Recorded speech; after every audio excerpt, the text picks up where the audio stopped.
నిన్నటి ప్రశ్నకి సమాధానం మరియు వివరణ ఒకసారి చూసినట్లయితే, ధర్మరాజు రాజసూయాగం చేసే సమయంలో అడ్డుకున్నది ఎవరు? ఆప్షన్ ఏ జరాసంధుడు, ఆప్షన్ బి కీచకుడు, ఆప్షన్ సి శిశుపాలుడు, option D Shakuni. Correct answer is option C శిశుపాలుడు. ఇక్కడ ఒకసారి ఆప్షన్స్ చూస్తే ఆప్షన్ ఏ జరాసంధుడు. ఈయన కూడా ధర్మరాజు రాజసూయాగం చేసే సమయంలో అత్యుత్తమమైన రాజు. ఎందుకంటే 35 మంది రాజులు ఈయన చేతిలో ఓడిపోయి ఉన్నారు. కాబట్టి యాగానికి ముందు భీముడు, అర్జునుడు మరియు శ్రీకృష్ణుడు కలిసి వెళ్ళి ఈ జరాసంధుని వధిస్తారు. ఇక ఆప్షన్ బి కీచకుడు.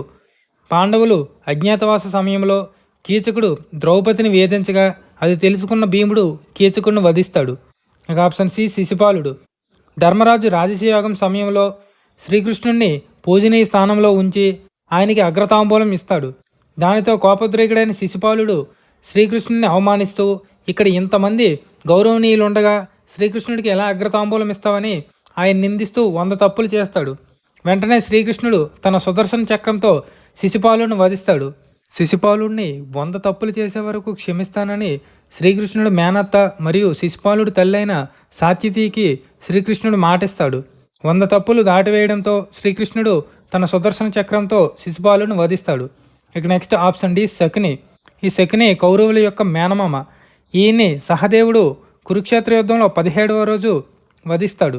నెక్స్ట్ క్వశ్చన్, అర్జునుడు మరియు ఉలూచీల కుమారుడు ఎవరు? ఆప్షన్ ఏ అభిమన్యుడు, ఆప్షన్ బి బబ్రువాహనుడు, ఆప్షన్ సి ఇలావంతుడు, ఆప్షన్ డి శృతకీర్తి.